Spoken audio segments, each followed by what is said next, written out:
Hello Daniel. After watching your video dealing with resentment, I created a presentation to show you kind of how I deal with resentment. And essentially I'm giving it to you as it was given to me. I was dealing with resentments, lots of resentments for a long time, and so I finally did get help, and this is what was taught to me. So I hope you find it useful. This is How to Deal with Resentment with me, Josh, of the channel ZZZ Giant Awake. So step 1. Make a list of people, places, things, or institutions that you have negative feelings towards, that have harmed you, or that make you feel insecure. You don't have to do them all at once.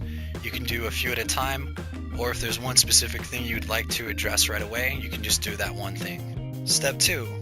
One at a time, for each person, place, thing, or institution, write down what they've done specifically to harm or hurt you.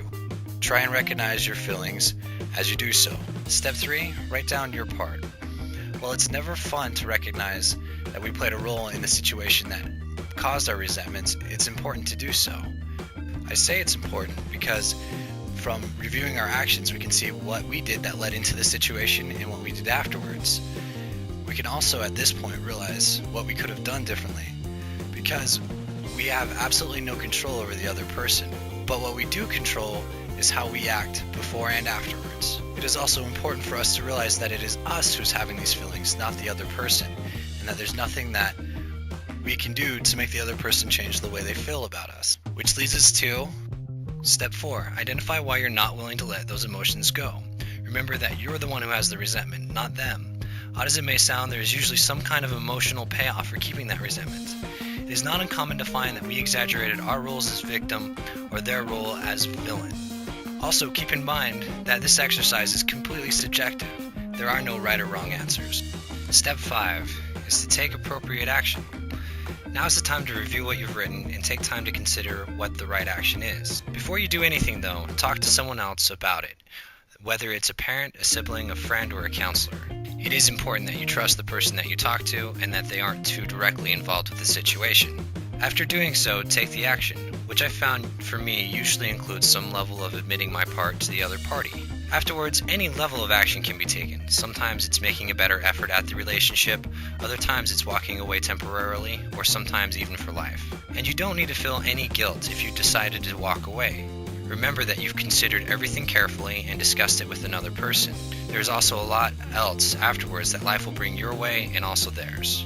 Which finally brings us to step 6. Let it go. Easier said than done, right? But there really is no good reason to dwell in the dark corners of our past or someone else's. Find things to take up your time.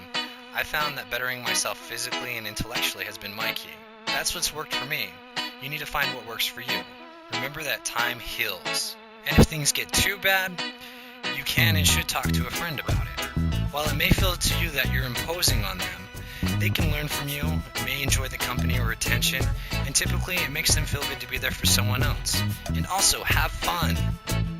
While there's no one right way to deal with resentment, this is what I was taught and what works for me. And I hope that you can find this useful in your life. Whether you do or don't, I hope the best for you. So I do hope you find that useful. Thank you for watching it and for considering it. I do recommend that, although some of it may sound weird, give it a try once, because it did help me a lot with a lot of my problems. I've also included a Laci Green video that I think is pretty freaking awesome, and then also I have a couple other videos in the description. Maybe you've seen them, maybe not. But again, thank you for your time, and I'm out.